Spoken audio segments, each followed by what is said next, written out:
Hello students, आज हम लोग एक बेसिक टॉपिक पढ़ने जा रहे हैं। वो बेसिक टॉपिक दरअसल में आपके फंडामेंटल्स के लिए बहुत इम्पॉर्टेंट है और वो है थ्योरी ऑफ इंडिसेस। तो हम उसको स्टार्ट करते हैं पढ़ना। तो थ्योरी ऑफ इंडेक्स क्या होता है ये मैं आपको सबसे पहले बताता हूँ, समझाता हूँ और सभी शब्दों का मतलब बताऊँगा और उसके बाद हम आगे बढ़ेंगे। तो इसको पढ़ने के लिए सबसे पहले जो हमें समझना है वो इंडेक्स क्या होता है वो जानना है, इंडेक्स। और इसी का प्लूरल होता है इंडिसेस। इंडिसेस तो थ्योरी ऑफ इंडिसेस का मतलब है इंडेक्स का जो थ्योरी है उसके बारे में हम समझेंगे, पावर रूल्स जिसको आप लोग कहते हैं। यहाँ पे जो भी पावर यूज़ किया जाएगा फिलहाल वो सारे के सारे पॉजिटिव इंटीग्रल पावर होंगे। मतलब आप पॉजिटिव इंटीजर तो समझते ही होंगे, मैं रिपीट कर दे रहा हूँ, वो नंबर्स 1 2 3 4 5 6 एंड सो ऑन होगा। मैं यहाँ पे लिख देता हूँ a to the power of m का मतलब यहाँ पे जो m यूज हुआ है ये m पॉजिटिव इंटीग्रल पावर है। ये मतलब 1 2 3 4 5 6 7 8 इनमें से कोई भी वैल्यू ये ले सकता है। इसका मतलब होता है a multiply a multiply a multiply a multiply a dot dot dot till m times. अब इसको मैं एग्जाम्पल से लीड करता हूं। a to the power of 7 अगर लिखा हुआ है इसका मतलब है a multiply a multiply a multiply a multiply a multiply a multiply a, that is 7 times आप a को मल्टीप्लाई कर देंगे। This is what a to the power of 7 means. अगर आपके पास a to the power of 3 लिखा हुआ है इसका मतलब है a multiply a multiply a, this is what a to the power of 3 means. ये इसका मतलब है।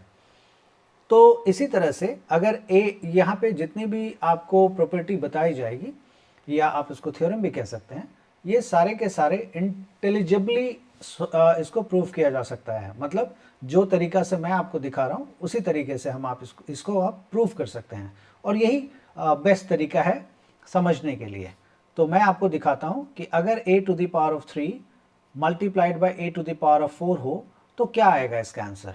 तो लेट्स सी, हम देखते हैं कि क्या आएगा। a to the power of 3 को हम क्या लिख सकते हैं, a मल्टीप्लाई a और मल्टीप्लिकेशन का sign a to the power of 4 को क्या लिख सकते हैं, a multiply a multiply a multiply a। इस क्रॉस में और इस डॉट में फिलहाल कोई फर्क नहीं है, दोनों मल्टीप्लिकेशन के साइन को ही रिप्रेजेंट कर रहा है। तो आप देखेंगे इस तरह से a कितनी बार आया है मल्टीप्लिकेशन में, 3 और ये 4, 7 बार a आ चुका है। तो अगर आप इसी को लिखना चाहें, क्योंकि ये मल्टीप्लिकेशन के फॉर्म में है, तो आप लिखना चाहें तो a to the power of 7 आप लिख सकते हैं। मैं एक और एग्जांपल ले लेता हूं, x to the power of 4 multiplied by x to the power of 5। So check करते हैं कि इसकी वैल्यू क्या होगी। x to the power of 4 का मतलब x to the x multiply x multiply x multiply x, 4 बार हमने मल्टीप्लाई कर दिया, and multiplied by x to the power of 5 है तो x multiply x multiply x multiply x multiply x। अब आप देखें ये 5 बार इस वाले के लिए है और 4 बार ये इसके लिए है, इस वाले के लिए है। तो ओवरऑल अगर आप इसको पूरा एक ही में देखना चाहें तो ये x to the power of कितना है, x कितनी टाइम्स मल्टीप्लाई हो रहा है, 9 टाइम्स हो रहा है, तो x to the power of 9 है ये। अब अगर इन दोनों एग्जाम्पल से अगर आप समझना चाहें, मैं थोड़ा झुक जाता हूं सो दैट कि आप देख सकें। अगर इन दोनों एग्जाम्पल से अगर आप समझना चाहें तो आप बहुत ही आराम से समझ सकते हैं कि दरअसल में ये जो पावर है 7, ये इन दोनों को जोड़ के आया है, 3 और 4 को जोड़ के आया है। उसी तरह से ये जो पावर है हमारे पास 9, ये 4 और 5 को जोड़ के आया है या ऐड करके आया है। इसी लॉजिक को अगर हम आगे बिल्ड करेंगे, इसी लॉजिक के ऊपर अगर इस लॉजिक को अगर प्लेटफॉर्म की तरह यूज करें तो इसके ऊपर हम एक फॉर्मूला या फिर कह सकते हैं आप रूल या फिर थ्योरम हम बना सकते हैं। ऑल्दो ये तीनों अलग अलग मतलब है, मैंने बहुत ही कैजुअली इसका इस्तेमाल कर दिया है। तो हम लिख सकते हैं a to the power of m multiplied by a to the power of n equals to a to the power of m plus n। याद रखिएगा m और n दो के दोनों यहाँ पे पॉजिटिव इंटीग्रल पावर है, तो इसको हम लोग ऐसा लिख सकते हैं। उसके पीछे रीजन अभी आपने देखा है कि क्यों लिख सकते हैं। होपफुली ये बात आपको समझ में आ गई होगी। अब मैं इसके बाद दूसरा लेता हूं, इसके बाद मैं लेता हूं a to the power of अगर 7 है और divided by a to the power of 4 है तो क्या आंसर आएगा, तो देखते हैं क्या आंसर आएगा। a to the power of 7 का आप मतलब अच्छे से जानते हैं, a मल्टीप्लाई a 3 बार, 4 5 6 7 डिवाइडेड बाय, अगर a to the power of 4 है तो a मल्टीप्लाई a 4 बार। आप देख रहे हैं कि ये 4 बार नीचे है और 7 बार ऊपर है, तो हम 4 बार जो नीचे है वो काट तो सकते ही है ना, तो काट दिया हमने। तो क्या बचा यहाँ पे, a to the power of 3 बच गए। So this is a to the power of 3। एक और एग्जाम्पल लेते हैं, ले लेते हैं x to the power of 5 divided by x to the power of 2 which is equals to, या x to the power of 5 ही ले लेते हैं, okay x to the power 4 ले लेते हैं। 5 लेने से जो मुझे बाद में बताना है वो उसकी बारी अभी आ जाएगी, तो फिर वो आपको जिस सीक्वेंस में समझाना है वो नहीं समझा पाऊंगा। अब मैं इसको लिख लेता हूँ x multiply x multiply x multiply x multiply x, 5 बार आपने मल्टीप्लाई करके लिख दिया, और नीचे x to the power 4 x multiply x multiply x multiply x 4 बार आपने नीचे लिख दिया। अब आप देखेंगे तो ये 4 बार ऊपर का और ये 4 बार नीचे का कैंसिल हो गया, कितनी बार बचा, x to the power of 1। So आपने लिख दिया x to the power of 1। क्या आपको ये दोनों को देख करके कुछ समझ में आ रहा है? और वो अगर नहीं आ रहा है तो मैं बता देता हूँ, अगर आ रहा है तो बहुत अच्छी बात है। अगर आप देख के समझना चाहें तो आप समझ सकते हैं कि 7 माइनस 4 किया तो 3 आ गया, और 5 माइनस 4 किया तो 1 आ गया। तो ये दरअसल में फॉर्मूला ऐसा बन जाएगा, दिस इज, इसको अगर मैं यहाँ पे लिखना चाहूँ तो a to the power of m divided by a to the power of n equals to a raise to the power of m minus n, दोनों सब्ट्रैक्ट करके आंसर आता है 5 माइनस 4 1 और ऊपर में 7 माइनस 4 3। तो ये दूसरा रिजल्ट था विच इज़ हाईली इंपॉर्टेंट। ये सारे रिजल्ट्स बहुत इंपॉर्टेंट हैं। उसके बाद मैं अब आपसे तीसरे रिजल्ट्स की तरफ बढ़ता हूँ, और तीसरा रिजल्ट क्या है इसको मैं दिखा देता हूँ। This is a raise to the power of, अगर मान लेते हैं 3 है और उसके ऊपर पावर 4 है, तो क्या मतलब है इसका? जिसको फॉर्मूला याद है वो तो तुरंत बता देगा, लेकिन अब हम देखते हैं कि ये आता कैसे है। हम देखते हैं यहाँ पे, इसको लिखेंगे a raise to the power of 3 multiplied by a raise to the power of 3। देखिए a raise to the power of 3 के ऊपर पावर जो है वो, तो इसको कंटिन्यू कर सकते हैं इस तरह से, a raise to the power of 3 multiplied by a raise to the power of 3 multiplied by a raise to the power of 3। अब आप देख सकते हैं कि a raise to the power of 3 को 4 बार लिखा जाएगा, a raise to the power 3 a raise to the power of 3 into a raise to the power of 3, ये आपने 4 बार लिख दिया। अगर इसी को मैं थोड़ा सा और इलाबोरेट कर दूं, a raise to the power 3 को a इंटू a 3 बार लिख दिया, फिर इसको भी इसी तरह से a मल्टीप्लाई a 3 बार, फिर इसको भी a मल्टीप्लाई 3 बार, और इसको भी तीनों को चारों को 3 बार मैंने लिख दिया। अब क्या आप देख करके बता सकते हैं कि इसमें a raise to the power of कितना आएगा, आंसर में कितना आएगा a raise to the power of? आप देख के बता सकते हैं, होपफुली ये बहुत ईजी है। तो आप इसको अगर देखेंगे तो a raise to the power of 12 है। इससे कोई कंक्लूजन आप निकाल पा रहे हैं? 4 मल्टीप्लाई 3 भी 12 ही होता है। तो अगर a raise to the power of 3 whole to the power of 4 लिखा हुआ है, तो बजाय इसके कि आप इस तरह से लिखें इसको, आप स्ट्रेट अवे लिख सकते हैं 3 मल्टीप्लाई 4 इज 12। इसी को अगर हम जनरलाइज कर दें तो a raise to the power of m whole raise to the power of n जो होता है वो a raise to the power of m multiply n होता है। तो ये 3 बहुत important results theory of index में है। अब हम इसके आगे बढ़ेंगे। अब जो मैं आपको पढ़ाऊंगा, अभी जो मैंने आपको पढ़ाया उसमें पहले ही मैंने मेंशन कर दिया कि m और n पॉजिटिव इंटीजर्स है। अब for the sake of convenience and for the sake of broadness हम लोग m और n को सिर्फ पॉजिटिव इंटीजर नहीं रखेंगे, वो कोई भी रैशनल वैल्यू हो सकता है, कोई भी नेगेटिव वैल्यू हो सकता है, और कोई भी वैल्यू एक्चुअली में ले सकता है। मतलब m और n कोई रैशनल नंबर भी हो सकता है, और m और n कोई इंटीजर भी हो सकता है, m और n कोई नेगेटिव इंटीजर भी हो सकता है। अभी तक हम पॉजिटिव इंटीजर से डील कर रहे थे, तो इफेक्टिवली कोई भी इंटीजर हो सकता है या कोई भी रैशनल नंबर हो सकता है। तो अब देखते हैं कि अब मैं इससे क्या क्या प्रूव कर सकता हूं। So let's see. अब मैं लिखता हूं a raise to the power of m into a raise to the power of n, this is equals to a raise to the power of m plus n। Now replace मैं replace कर देता हूँ m by minus of n। जहाँ पे m है उसकी जगह मैं माइनस n से रिप्लेस कर देता हूँ। तो अब आपके मन में एक सवाल होगा कि ऐसा आपने क्यों किया? ऐसा इसलिए किया क्योंकि जो मुझे दिखाना है वो इससे मैं दिखा सकता हूँ। दूसरा सवाल कि क्या ऐसा हम जब चाहेंगे कर लेंगे? आपकी श्रद्धा है, आप जब चाहें कर लें। इस बात का ध्यान रखें कि जो आप एक तरफ कर रहे हैं वही आप दूसरी तरफ भी करेंगे। ऐसा ना हो कि सिर्फ आप एक तरफ कर रहे हैं तो गलत हो जाएगा।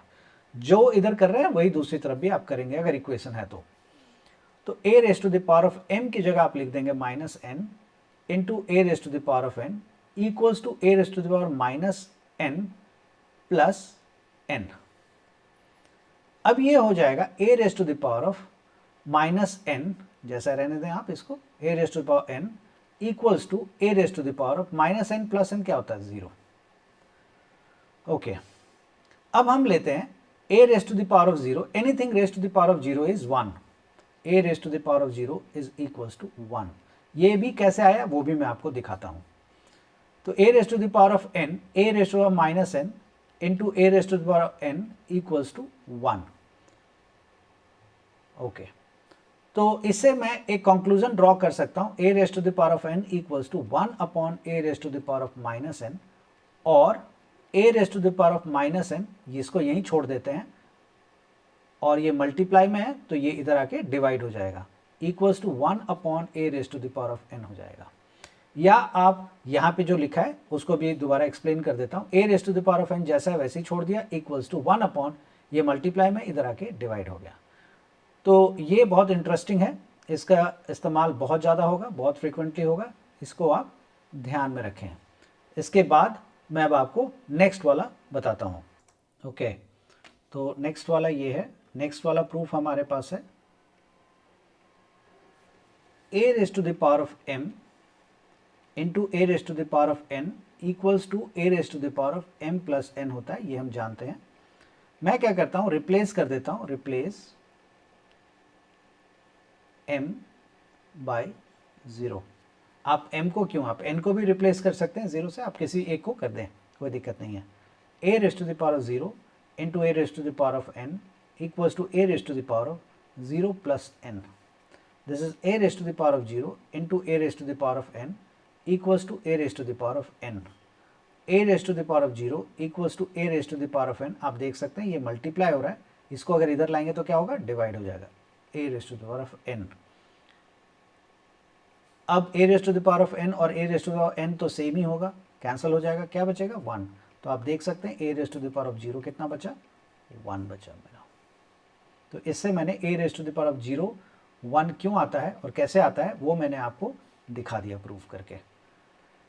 तो इन रिजल्ट्स का आप को ध्यान में रखेंगे, इन रिजल्ट्स की बहुत ज़्यादा आपको ज़रूरत पड़ेगी। मैं एक बार दोबारा सारे रिजल्ट्स को यहाँ लिख देता हूँ, आप चाहें तो नोट कर लें।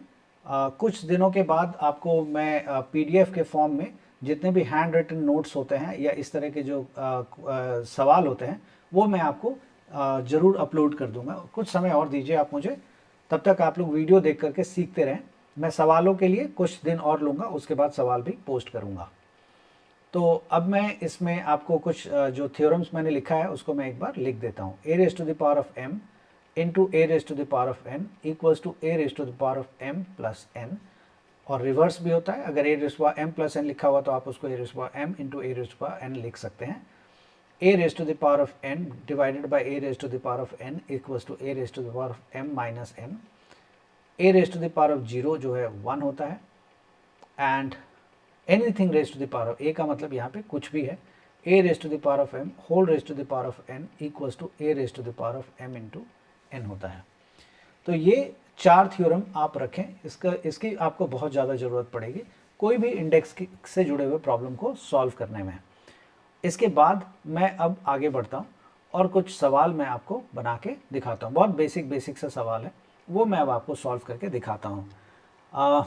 तो इसके लिए मैं कुछ सर्ड्स के बारे में बात करूँगा। सर्ड्स क्या होता है, सर्ड्स होता है किसी भी रूट के अंदर, आप कह सकते हैं square root, cube root, fourth root, fifth root, sixth root, ये सारे के सारे सर्ड्स होते हैं। जब कभी भी रूट्स के अंदर अगर हमने कुछ डाला, अगर वो बाहर नहीं निकल पाता है तो उस इरेशनल क्वांटिटी को हम सर्ड्स कहते हैं। इसके अलावा भी बड़ी सारी और क्वांटिटी होती है, जैसे √4 है, उसको तो हम 2 लिख सकते हैं, तो वो सर्ड के कैटेगरी में फॉल नहीं करेगा। सर्ड के कैटेगरी में तब फॉल करेगा जब √5 होगा, √6 होगा, √7 होगा, ये सारे के सारे सर्ड के कैटेगरी में फॉल करते हैं। अब √2 को 1.41436 ये लिखने की जगह हम लोग √2 लिखना ज़्यादा प्रेफर करते हैं। लेकिन ये फिर लिखने की बात है, इस्तेमाल की बात, अगर मान लीजिए इसका कहीं क्वेश्चन में यूज़ हो रहा हो और वहाँ पे √2 की जगह वैल्यू डालना है तो आप वैल्यू डालेंगे, और नहीं डालना है तो आप √2 के फॉर्म में छोड़ देंगे और आगे प्रोसीड करेंगे। तो ये सिर्फ और सिर्फ अपनी सहूलियत के हिसाब से हमें चीज़ों को तय करना है, या क्वेश्चन के हिसाब से हमें तय करना है। तो सर्ड्स के बारे में मैं आप लोगों को बताऊंगा आज। तो सर्ड्स के बारे में मैं आपको बताता हूँ। ये है रूट, मैं बड़ा बड़ा लिख रहा हूँ यहाँ पे अलग अलग पेन से। ये ग्रीन कलर के अंदर ये है ए, और उसके बाद मेरे पास है येलो कलर या फिर वाइट ले लेता हूँ, उससे मैं यहाँ लिखता हूँ एन। ये 3 अलग अलग कलर मैंने लिया है और तीनों से मैं नाम भी लिख देता हूँ उससे। इस एन को हम लोग कहते हैं ऑर्डर और इंडेक्स, दोनों में से आप कुछ भी कह सकते हैं। ये जो पिंक कलर से लिख रहा हूँ वो पिंक के लिए है। ये है sign of radical, radical, sign of radical. और दिस ए को हम लोग कहेंगे रेडिकांड, रेडिकांड। ओके, तो ये मैंने एक सर्ड का रिप्रेजेंटेशन दिया कि वो दिखता कैसे है इफेक्टिवली। तो वो इस तरह का दिखेगा, मतलब अगर कभी लिखा हुआ है ये √3, सो this is actually a surd. इसको आप सर्ड के नाम से जान सकते हैं। वैसे आप बोलते समय थोड़ी ना आप सर्ड बोलेंगे, बोलते समय तो आपको √3 ही बोलना है, लेकिन इन सब को एक पैकेज के अंदर बंद किया गया और उस पैकेज का नाम है सर्ड। इसको आप ऐसे मैं समझा देता हूँ। एक मिठाई की दुकान पे गए आप, और आपने देखा होगा कि मिठाई की दुकान के एक ही डब्बे के अंदर अलग अलग तरह की मिठाइयाँ बहुत बार रखी रहती हैं। काजू की बर्फ़ी रहती है, कभी लड्डू रहता है, और भी 3-4 तरह की लाइनें बना रखी होती है उन्होंने, और उसको पैक कर देते हैं। तो अगर उस पैकेट को उठाएंगे तो दैट इज़ अ मिठाई का डब्बा, उसको मिठाई का डब्बा बोलेंगे। उसको खोलेंगे, एक एक करके मिठाई को देखेंगे तो सबका अलग अलग नाम है सारी की सारी चीज़ें मिठाई, लेकिन सबका स्पेसिफिक नाम है। उसी तरह से ये √3 एक स्पेसिफिक नाम है, लेकिन √3, √2, fourth root of 5 and so on, ये किसकी कैटेगरी में फॉल करता है? ये सब के सब सर्ड की कैटेगरी में फॉल करता है। तो उम्मीद है कि सर्ड क्या होता है ये आपको समझ में आ गया है। अब मैं इसका मतलब और ज़्यादा क्लैरिफाई करता हूँ आपको। इसको पढ़ेंगे √2। मैं लिख रहा हूँ यहाँ पे, ये बच्चों के लिए बहुत इंपॉर्टेंट है, और ये इसके लिए 9th-10th का होना जरूरी नहीं है। विश्वास करें, इस तरह के क्वेश्चंस आप 11th और 12th के बच्चों से भी पूछेंगे, उनको बनाने में दिक्कत हो जाएगी। अभी आप देखेंगे प्रॉब्लम का लेवल। तो ये हर एक स्टूडेंट्स के लिए, जो भी स्कूल गोअर्स हैं और जिनका भी फंडामेंटल्स में हाथ टाइट है या अगर स्ट्रांग भी है, तो मैं ज़रूर कहूँगा कि आप इस वीडियो को देख करके सीखें, और इसमें जो सवाल मैं करवाऊँगा उसको ज़रूर देखें। इससे आपको बहुत हेल्प मिलेगी, क्योंकि मैंने बहुत सारे ऐसे स्टूडेंट्स को देखा है जिनका इतना सारा अच्छा स्कोर आने के बावजूद भी वो इन चीज़ों में बहुत ही वीक होते हैं। तो ये मेरी आपसे रिक्वेस्ट है कि आप ज़रूर ये वीडियो देखें और अपने आप को, अपने बेसिक्स को स्ट्रॉन्ग करें। इसको पढ़ा जाएगा √3। अब सबसे पहले हम ये स्क्वायर रूट का मतलब समझ लेते हैं कि क्या होता है। स्क्वायर रूट का मतलब क्या होता है? देखिए, रूट का मतलब आप सब जानते हैं क्या होता है। रूट का मतलब जड़ होता है, मतलब कोई चीज़ जहाँ से शुरू होती है उसको हम लोग रूट कहते हैं। स्क्वायर क्यों बोला गया वो भी मैं आपको एक्सप्लेन कर देता हूँ, और 3 तो बताने की ज़रूरत नहीं है, 3 तो आप जानते हैं क्या है। तो दरअसल में ये √3 का मतलब क्या आता है, या स्क्वायर रूट का क्या मतलब होता है, ये एक्सप्लेन करता हूँ। जैसे मान लेते हैं कि कोई नंबर है हमारे पास 5, let us assume there is a number called 5। इसका जब स्क्वायर किया तो आ गया मेरे पास 25। अब ये अगर मैंने यहाँ लिखा हुआ है तो स्क्वायर किया तो 25 आपको दिख रहा है। अगर आपको 25 को वापस ये बताना हो कि भाई क्या किया गया होगा, 25 को हमने क्या किया है, किस चीज़ का स्क्वायर किया कि 25 आया है, तो ये एक प्रोसेस है जिस प्रोसेस के थ्रू हम 25 को गुजरवाएंगे और उसके बाद ये वाली वैल्यू हमें मिलेगी। उस प्रोसेस को स्क्वायर रूट कहते हैं। मैं आपको दोबारा एक एग्जाम्पल देता हूं। अब मैं एग्जाम्पल एक छोटा सा लूँगा, मैथमेटिकल एग्जाम्पल ही लेता हूँ। जैसे मान लेते हैं कि किसी नंबर का स्क्वायर किया हमने, मान लेते हैं ये वैल्यू x, इसका स्क्वायर किया और आ गया हमारे पास 4। अब मैं ये नंबर आपको मिटा देता हूँ, यहाँ से मिटा देता हूँ, लेकिन आप दिमाग में रखिएगा कि क्या है ये, x का स्क्वायर है और ये 4 है, मैंने यहाँ से मिटा दिया। अब आपसे मैंने कहा कि आप मुझे बताइए कि कौन सा ऐसा नंबर रहा होगा जिसका स्क्वायर किया तो 4 आ गया, कौन सा ऐसा नंबर रहा होगा। तो आप बड़े आराम से बता देंगे, क्योंकि अभी मैंने यहाँ लिखा हुआ था, तो आप बता देंगे कि भाई 2 का स्क्वायर करेंगे तो 4 आ जाएगा। ये तो आप जानते हैं, बहुत इजी है ये आपके लिए, 2 का स्क्वायर करेंगे तो 4 आ गया। तो आप बताएंगे कि जी 2 वो नंबर है जिसका स्क्वायर किया तो 4 आ गया, जिसका स्क्वायर किया तो 4 आ गया। बहुत बढ़िया, सुंदर। अब हम लेते हैं कि कौन सा ऐसा नंबर है y जिसका स्क्वायर करेंगे और वो 9 आ जाएगा। क्या आप वो नंबर बता सकते हैं जिसका स्क्वायर करेंगे वो 9 आ जाएगा? आप बता सकते हैं बहुत आराम से, और वो नंबर है 3। तो आप लिखेंगे जी y की वैल्यू है 3। ठीक है, फर्स्ट क्लास, सुंदर। Let's take another example. अब मैं लेता हूं 16। बोला गया है कि कोई एक नंबर है, उस नंबर को u ले लेते हैं, u है, उसका स्क्वायर किया और वो 16 आ गया। आपको बताना है कि कौन सा ऐसा नंबर है जिसका स्क्वायर किया और 16 आ गया। तो आप बड़े आराम से बता सकते हैं कि अरे यार ये तो जानते हैं 4 का स्क्वायर 16 होता है, तो u की वैल्यू 4 रही होगी, पक्का, एकदम आप ठीक कह रहे हैं, कोई इसमें गलती नहीं है। अब मैं लेता हूं 36। मान लेते हैं ये z है, इसका स्क्वायर किया तो ये 36 आ गया। आपसे पूछा गया बताइए z की क्या वैल्यू है, z मतलब z है यहाँ पे, तो z की वैल्यू आएगी 6, z इक्वल्स टू 6। ये आप जानते हैं, बहुत सुंदर। अब हम आगे बढ़ते हैं, मैं एक दूसरा नंबर लेता हूं। अब वो नंबर मैंने ले लिया इस बार 78.5। ठीक, अब बोला गया है कि कोई एक नंबर है जिसका स्क्वायर करके 78.5 आया, मुझे नहीं पता वो कौन सा नंबर है, m है। बोला m का स्क्वायर किया तो 78.5 आया, 78.5 आया। आप बता सकते हैं कि ये m क्या है? अब आपको परेशानी होनी शुरू हो जाएगी। अभी इन सब में नहीं हुई ना, यही सवाल तो मैंने दोबारा इसी सवाल को तो पूछा है ना, ये तो मानेंगे आप, इसी सवाल का मैंने मैग्नीट्यूड बड़ा कर दिया है, मतलब जो आप जनरली जानते हैं उससे हटा दिया है। अब ऐसे वैल्यू पे लेके गया हूं जो आप डेली के यूजेज में नहीं है। अब आप कैलकुलेटर पे बैठ के अभी देख करके मुझे बता रहे होंगे, उसका कोई मतलब नहीं है, मैं कैलकुलेटर के लिए नहीं करवा रहा हूं ये चीज। तो अब यही चीज जो बहुत आसानी से आप कैलकुलेट कर पा रहे हैं, अब आपसे नहीं हो रहा है।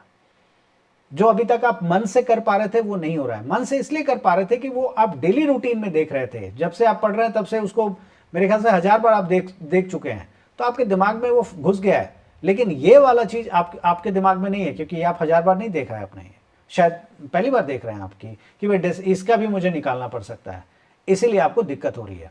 अब सवाल उठता है कि इसका जिसका मुझे दिमाग में आ जाता है मैं तुरंत बोल देता हूं वो तो ठीक है, जिसका नहीं आता उसको कैसे करेंगे हम? तो भाई अगर एक मेथड होता मेरे पास, एक कोई प्रोसेस होता जिस प्रोसेस के तहत मैं गुजरता और फिर मैं वैल्यू निकाल के देता, तो फिर इस वाले का भी निकल जाएगा और जो जो आपने बताया है उसका भी निकल जाएगा। ये ध्यान रखिए, ये बताना और नहीं बताना ये सब्जेक्टिव है। ये सब्जेक्टिव इसलिए क्योंकि आप ही में से बहुत सारे बच्चे होंगे जो ये बता पा रहे होंगे और बहुत सारे ऐसे होंगे जो उनको ये भी नहीं पता है, तो इसमें कोई बुराई नहीं है। सिर्फ ये बात हो रही है कि भाई आपके पास अगर एक मैकेनिज्म होगा, एक तरीका होगा, एक मशीन होगा जिसमें कि आप 78.5 को हर बार 78.5 को डाल दें और फिर वो ये बता दे कि भाई किसका स्क्वायर किया गया होगा, तो वो वैल्यू आ जाएगा। तो अगर इसके लिए मशीन काम करेगा तो फिर 36 के लिए भी काम करेगा, 16 के लिए भी काम करेगा, 9 के लिए भी काम करेगा। तो वो जो मैकेनिज्म है, जिसकी बात मैं कर रहा हूं कि जिससे कि वो मुझे m की वैल्यू मिलेगी, वही मैकेनिज्म स्क्वायर रूट कहलाता है, वही प्रोसेस स्क्वायर रूट कहलाता है। उम्मीद है कि आपको ये बात समझ में आ गई होगी। तो अब इसी को अगर मैं अब यहाँ पे मैं दोबारा लिख करके दिखाता हूँ आपको, फिर से ग्रीन ही ले लेता हूँ। तो ये z स्क्वायर इक्वल्स टू 4 है। तो अगर मान लीजिए कि आपको z की वैल्यू चाहिए तो आप लिखेंगे z इक्वल्स टू स्क्वायर है ना, तो जब आप पावर को शिफ्ट कर देंगे दूसरी तरफ, पावर को शिफ्ट करेंगे तो क्या हो जाएगा, ये 1/2 हो जाएगा। तो स्क्वायर रूट ऑफ 4, इसी को हम लोग कहते हैं, सॉरी ये अच्छा 2 है या z है, 2 ही लिख दिया, मान लेते हैं इसका नाम x है, तो फिर इजी रहेगा। x is equal to square root of 4, तो इसी को हम लिखते हैं square root of 4। This is how we write. Okay, अब y का स्क्वायर अगर 9 है, मुझे y की वैल्यू चाहिए, तो अब ये तो मैंने बताया ना कि बहुत इजी आप बता पा रहे हैं, लेकिन अज्यूम करिए कि आप नहीं बता पा रहे, तो आप क्या करेंगे, मशीन के पास जाएंगे, मशीन में डालेंगे कि भैया तुम बताओ कि किसका स्क्वायर किया गया होगा तो 9 होगा। तो वो एक प्रोसेस फॉलो करता है, जो मशीन है वो एक प्रोसेस फॉलो करेगा, आप कुछ भी डाल देंगे वही काम करेगा। वो मशीन के पास दिमाग नहीं होता सोचने के लिए, है ना, वो वही करता है जो उसको गाइड किया जाता है। अगर आपने एक बटन प्रेस कर दिया कि पंखा चल जा, तो वो चल जाएगा। वो सर्दी हो तो ये नहीं देखेगा कि सर्दी है यार मैं नहीं चलूंगा अभी क्योंकि लोगों को ठंड लगेगी, गलती से दब गया होगा, वो चल जाएगा क्योंकि आपने उसको वही काम दिया है, ऑर्डर वही किया है। तो उसी तरह से मशीन क्या करेगा, अगर मान लीजिए इसी तरह से अगर आपके पास y का स्क्वायर का अगर आपको देखना हो, तो आप देखेंगे कि भाई y का स्क्वायर अगर 9 है, तो आप वैसे तो आप समझ ही सकते हैं कि y की वैल्यू क्या होगी, लेकिन मैं यहाँ पे ये बात नहीं कर रहा हूँ कि आप क्या समझ सकते हैं कि नहीं, मैं ये बता रहा हूँ कि क्या मैकेनिज्म होगा जिससे y की वैल्यू आ जाए। तो ये होगा कि हम क्या करेंगे, y इक्वल्स टू 9 के ऊपर जो स्क्वायर है इसको स्क्वायर रूट में कन्वर्ट कर देंगे, और दूसरी भाषा में कहते हैं ये स्क्वायर रूट ऑफ 9, ऐसा हो जाएगा ये। ओके, एंड इसी तरह से यहां पे भी होगा, तो ये हो जाएगा square root of 78.5 equals to m। तो स्क्वायर रूट कैसा दिखता है ये आपने देखा, ये वाला जो रूट है this is called square root. जब यहां पे कुछ भी नहीं लिखा होता तो ये स्क्वायर रूट कहलाता है, या फिर कह ले स्क्वायर रूट क्यों कहलाएगा, ये बात तो समझ में आ गई होगी, क्योंकि स्क्वायर बन के जो नंबर आ रहा है उसका ओरिजिनल नंबर जब हमें निकालना है तो वो स्क्वायर रूट कहलाता है। अगर यही कोई नंबर ऐसा होता, मैं दूसरा एग्जाम्पल ले लेता हूँ, जैसे मान लेते हैं कोई नंबर है m या t, उसका क्यूब किया और वो 8 बन गया, तो आप बता सकते हैं वो नंबर कौन सा होगा जिसका क्यूब करके 8 बना। बहुत साफ है, 2 का क्यूब करेंगे तो 8 बनेगा। लेकिन फिर वही है, ये तो बहुत छोटा नंबर है, आप देख के बता पा रहे हैं। अगर मैं ऐसा दे दूं कि भाई कौन सा नंबर है जिसका क्यूब करके 399.76 आया होगा, तब क्या करेंगे आप, तब तो आपके पास कोई चारा नहीं है। तो इसी को जब हम एक मैकेनिज्म में डालेंगे, एक तरीके से जब निकालने की कोशिश करेंगे, इससे सारे वैल्यूज निकल जाएंगे, चाहे छोटा हो या बड़ा, आप जो चाहे निकाल लें। ऐसे में तो आप हिट एंड ट्रायल तो कुछ ही का ले सकते हैं ना, या याद तो कुछ ही का रख सकते हैं, सारे तो नहीं रख सकते। तो इसी मेथड को, ये जो t cube is equal to 8 है, तो इसको अगर हमें टी की वैल्यू चाहिए होगी तो हम लिखेंगे t is equal to 8 to the power of, ये 3 है तो इधर आके 1/3 हो जाएगा। या इसी को आप कह सकते हैं कि क्यूब रूट ऑफ 8, तो यहाँ पे 8 लिखेंगे, क्यूब रूट का मतलब यहाँ पे इस स्क्वायर रूट के, मतलब ये वाला जो रूट है यहाँ पे 3 लिखा जाता है। So this is what we call it as cube root of 8, इसी को हम लोग क्यूब रूट ऑफ 8 के नाम से भी जानते हैं। ओके, तो आई होप कि ये बात आपको समझ में आ गई होगी। तो इसी तरह से अगर कभी लिखा हुआ है x to the power of 1/7, तो इसको क्या लिखा जा सकता है, मुझे विश्वास है कि आप समझ गए होंगे। इसको सबसे पहले स्क्वायर रूट लगाइए, स्क्वायर रूट सॉरी सिर्फ रूट लगाइए, स्क्वायर रूट नहीं कहना चाहिए मुझे, और इसके अंदर x लिखेंगे, ये वाला x जो है इसके अंदर जाएगा, और यहाँ पे क्या आएगा, ये जो पावर है यहाँ पे 7 ये आ जाएगा। So this is called 7th root of x, इसको हम लोग कहेंगे 7th रूट ऑफ x। इसी तरह से दूसरा एग्जाम्पल लेता हूँ, अगर मेरे पास लिखा हो 9th रूट ऑफ y और बोला गया इसको पावर के फॉर्म में लिखिए, तो आप कैसे लिखेंगे, y raise to the power of 1/9। उम्मीद है कि ये बात आपको समझ में आ गई होगी। इसी के ऊपर मैं एक दूसरा वीडियो बना करके अपलोड करूंगा, जिसमें कि और इस तरह के बड़े सारे सवाल, कॉम्प्लिकेटेड सवाल, इजी सवाल, सब तरह के क्वेश्चंस को लेकर के मैं दूसरा वीडियो बना के जल्दी ही अपलोड करूंगा। आप जरूर देखें, ये आपके बहुत काम की चीज़ है ये, और ये शेयर भी करें, और भी बच्चों से शेयर करें। सबका ही मैथ्स अच्छा होना चाहिए, सिर्फ आप ही का क्यों। शेयर करें, लाइक करें, और अगर संभव हो सब्सक्राइब भी करें। Thank you.